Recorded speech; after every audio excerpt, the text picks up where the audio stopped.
Theresa May has denied that her plans for a cap on rip-off energy prices are a repeat of an old Labour policy derided by David Cameron as Marxist.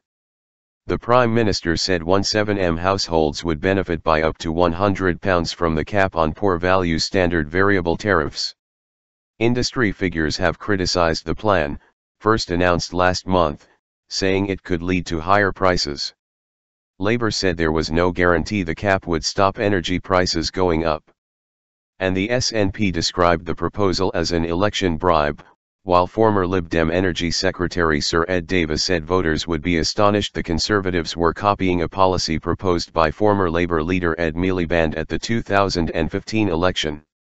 At an election event in York, Mrs May insisted her plan was different from the 20-month energy freeze proposed by Labour in 2015, which led Mr Cameron to accuse Mr Miliband of wanting to live in a Marxist universe.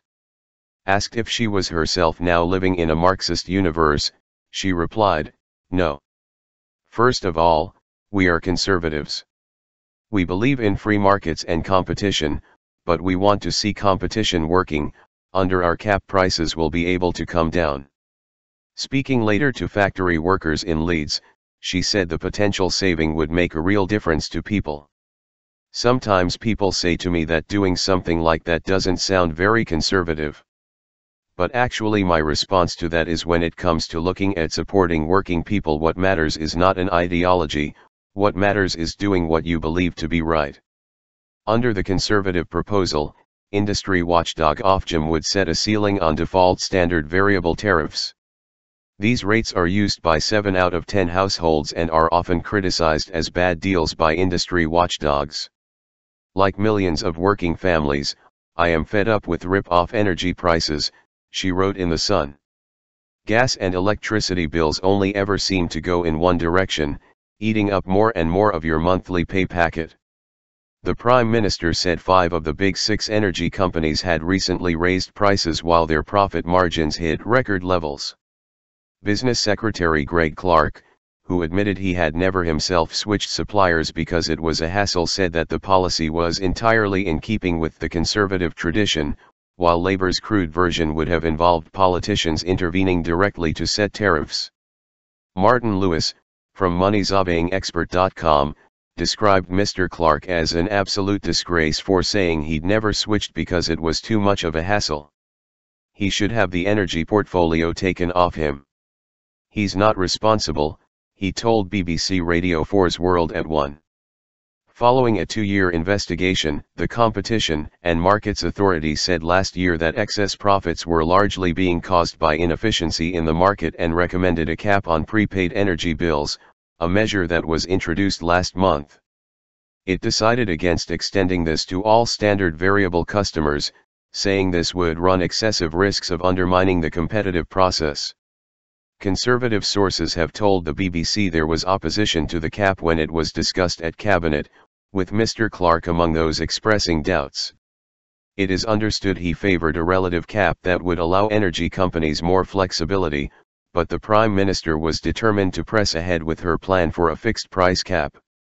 Former Conservative Chancellor Lord Lawson has said the idea is crazy and the government should concentrate on reducing bills by sourcing more energy from the cheapest and most reliable technologies.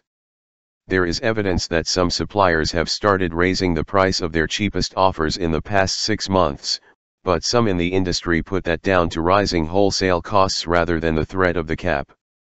British gas owner Centrica said it did not believe in any form of price regulation, citing evidence from other countries that it pushed up average prices.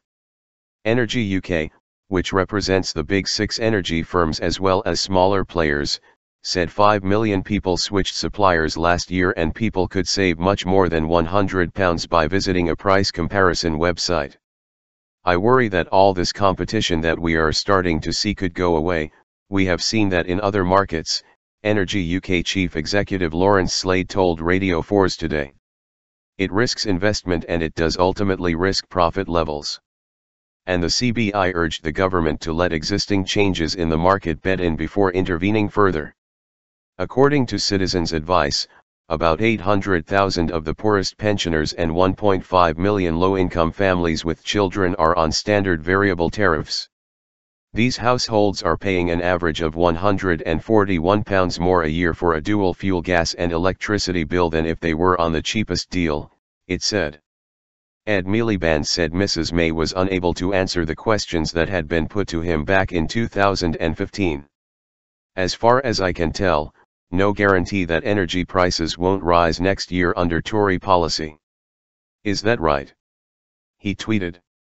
The SNP said the Conservatives had failed to tackle fuel poverty in the past 7 years, while unions said regulators must differentiate between profiteering and the resources needed to generate jobs and pay for infrastructure.